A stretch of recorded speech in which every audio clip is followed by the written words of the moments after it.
Cinnamon World, I'm shorter than average girl from down under, and heads up.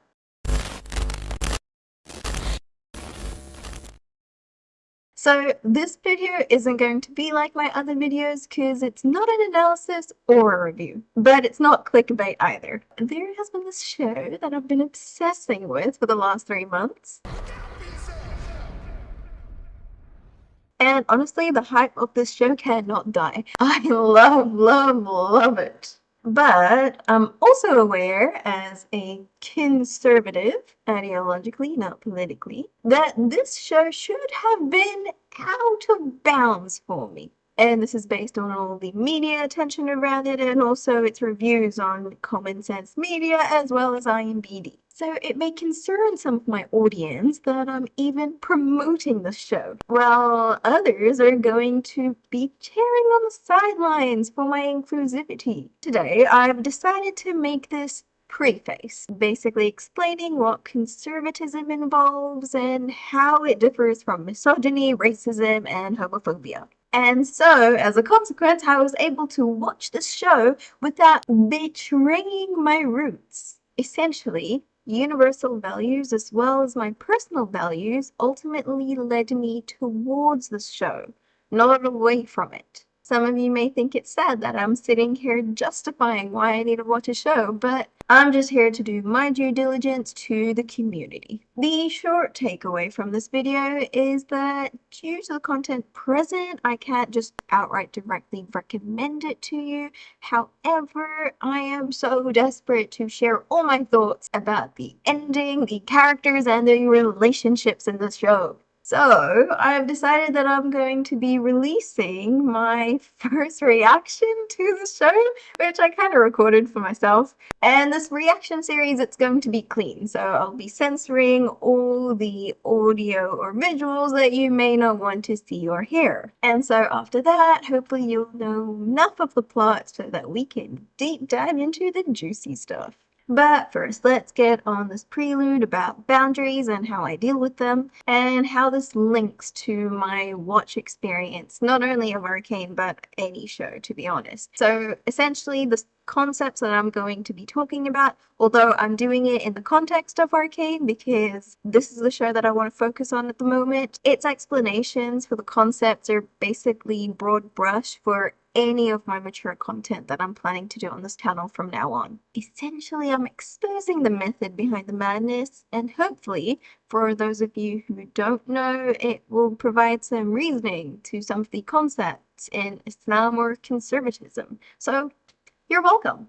Starting with the obvious, I'm Muslim. And I'm Muslim by choice. And this is super important because God says that nobody should be a Muslim by compulsion. Islam, or any religion or spiritual pathway, is meant to be a way of life. This particular way of life that I've chosen focuses on producing a life of positive outcomes, so that once you leave this world, you've got a legacy behind you, which is the remnants of a positive footprint that you've put on the world. And to be able to do that, it focuses on living intentionally, essentially weighing the consequences of your actions before doing any of them. To do that, we believe that God's given a recommendation of do's and don'ts to help us live intentionally without exposing ourselves to things which will hinder our decision-making process, and also encouraging practices which will heighten both our concentration and empathy,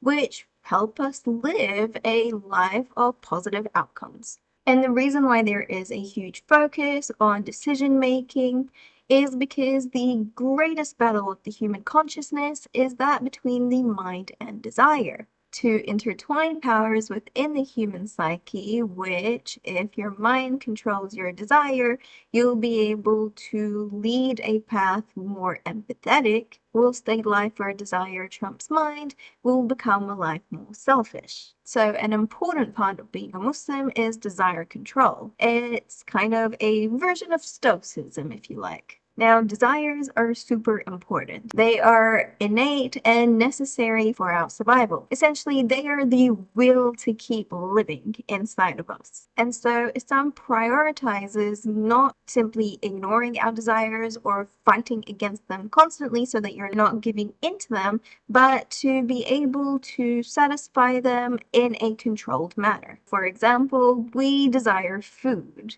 It is necessary for us to eat so that we survive. However, if I desire chocolate every day, I know I'm not giving my body the nutrients that it requires to survive. Therefore, my control is going to tell me, no, you're not going to have chocolate today because you had it yesterday. Instead, let's replace that craving with, say, an apple with some honey and cinnamon on top. The issue with desires is that the more that you indulge in them, the greater they grow and become stronger. And so eventually they become too much and turn into addictions. And that's the necessity of discipline. And I feel like this is a universal thing, not just simply confined to Islam. So it's a relatable sentiment. Now, desires can be split into two categories: basic desires and complex desires. Your basic ones are easy. You need for food and water, sleep, and lust. The more complex forms are types of pain relief. This can vary between physical pain relief or other forms like the pain of boredom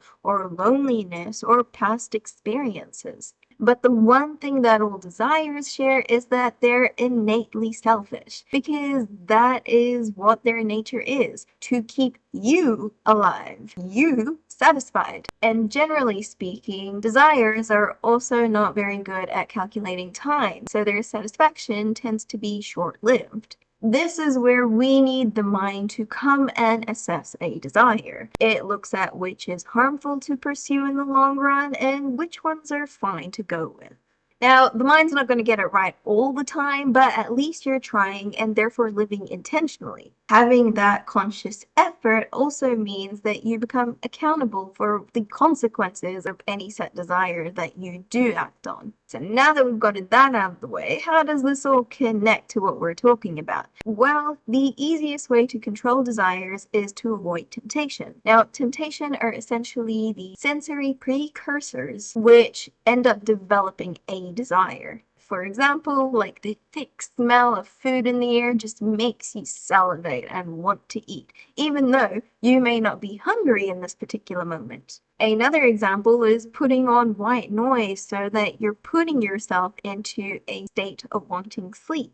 A reason why someone may want to avoid temptation is when their mind is still in the process of learning how to control a particular desire. Now, you also have to remember that control will become more and more difficult the more you indulge that desire itself, which we have to survive. So this process is ongoing. It's not like, oh, once you get to a point where you no longer desire that thing, it's never going to come back, because as soon as you give that desire what it wants for a particular reason, the mind's going to have to work again to control it. Now, the easiest way to avoid temptation is literally by avoiding it. If you're not hungry, then don't walk by a restaurant. If you're not sleepy, be productive to avoid any form of laziness which could prompt you to fall asleep. And the list can continue.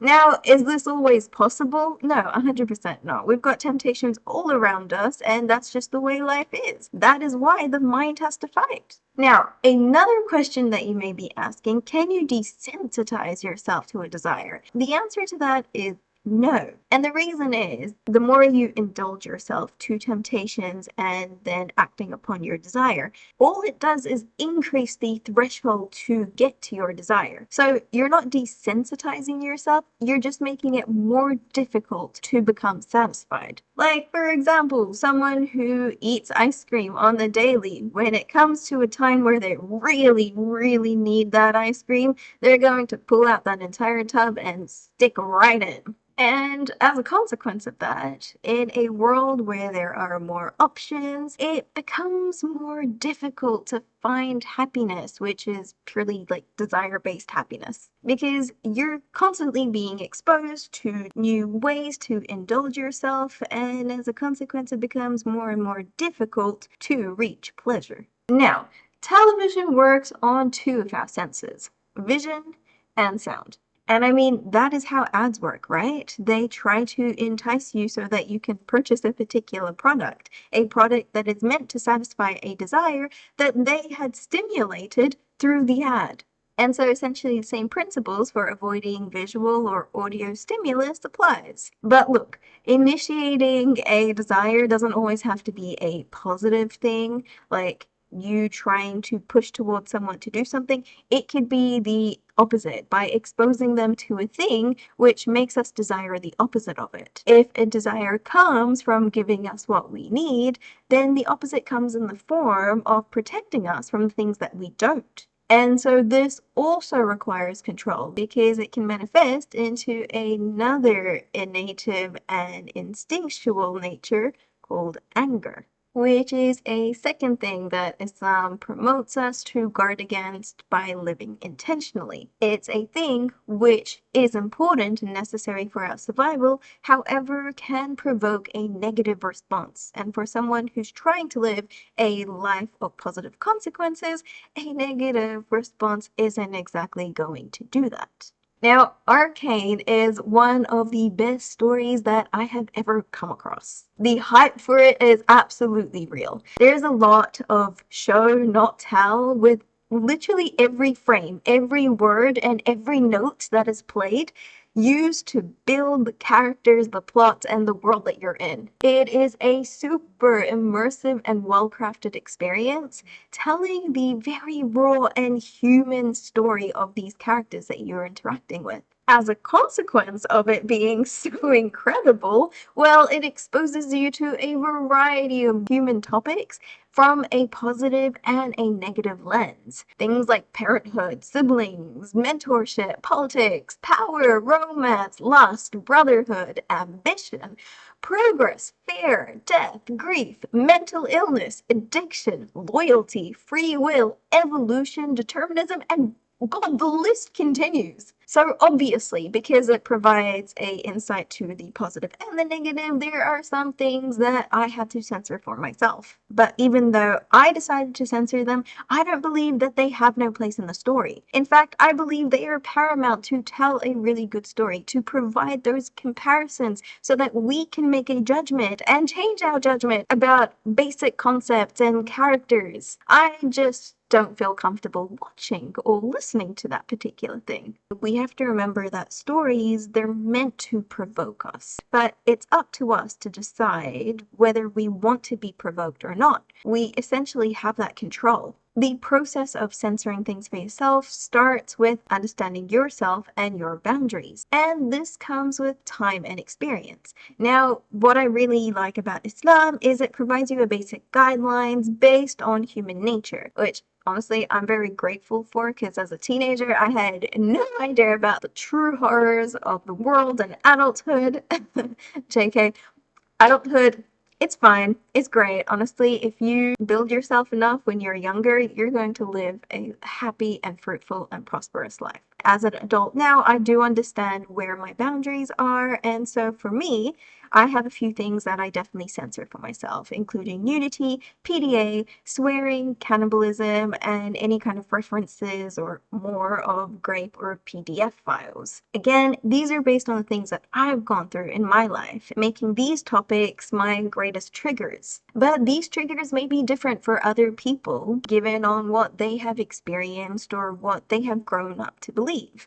And so for other people, some of my categories may be too extreme, whereas others see them as too little. And look, that's absolutely fine, but these are the things that I've learned about myself and the topics that have the strongest bearings on my decisions. Now, how do I get around these, given that there are quite a few themes that are prominent in a lot of media?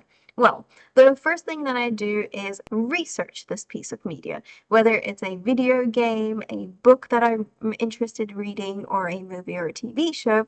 I go on either Common Sense Media or IMBD and just look at what people have said, what kind of things I would expect, and where to find them.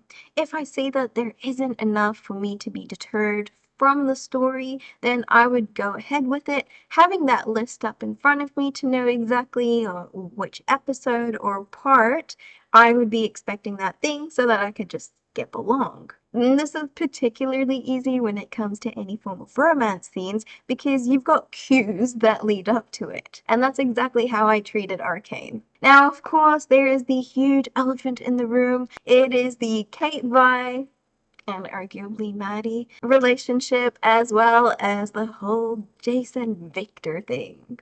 Oh, I know this topic has become very controversial, and some people see it as taboo.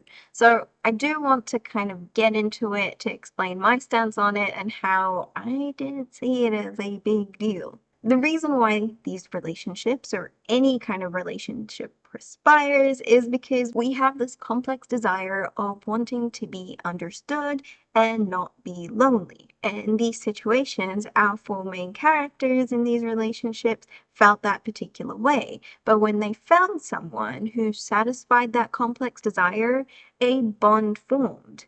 But it was a one-sided bond. And so for the bond to go two ways, one of these characters attempts to reciprocate, essentially give something back so that this connection can become stronger. And the easiest way for us to entice a positive relationship with the individual is through a connection of pleasure. And so this goes back to our basic and complex desires again. Now, I'm sure you've probably heard of this, but the 5 love languages fit into this desire satisfaction category. And they're essentially there to tell us what kind of desires we need to be satisfied to strengthen a particular bond. For Cait and Vi, their love language was touch, whereas Jason Victor, it was more words of affirmation. Now, I really want to dive into the whole JVic situation in a video, so I'm not going to talk too much about them, so let's focus on Cait and Vi for now. Because the way the story plays out for Cait and Vi is what people have a problem with. And I guess my question is, why? Why do we judge someone for acting on their desire in private? I mean, do I have an issue with watching them act on their desires? Yes. But that's because it's a form of PDA, which I generally avoid. Just as I avoided the PDA in Season 1, Episode 5, and Season 2, Episode 7. Different characters, all PDA. But I'm not going to discriminate the type of PDA just because a couple is straight or a couple is same sex. At the end of the day, they're all acting on their primal desire, which I am going to avoid watching. But if you do end up differentiating between types of PDA depending on the type of couple, then that says something about you and not the lifestyle that you pick to choose. Essentially, what it's suggesting is that you've been unsensitized to a type of PDA, and so you don't mind it, but given that LGBT representation is fairly new in the media, you're still not unsensitized, which essentially suggests that there is something wrong with your conviction towards avoiding PDA, avoiding temptation. I'm in the camp that desires are desires. We can control them regardless how they look, and that means that we can act upon them in the way that provides positive outcomes outside the grounds of pleasure. And if they don't have a positive outcome, we can choose not to act on them. There is always a choice. My man, honestly. But the thing is, there are going to be people who want to act on their desires. They don't necessarily want to live the lifestyle that you have picked to live. And so, within the confinements of their own private lives, they can do whatever they want. However, if someone displays this desire in public, well, then they become a sensory stimulus. And so some people may choose to avoid them in that situation. That's not because of the individual, but because of the public action. In the same way that they're going to avoid any other form of temptation, because that is their personal censorship. And again, these people who choose to do this, they have no right to judge the individual for those actions. Although if the act is harmful, they may decide to interfere.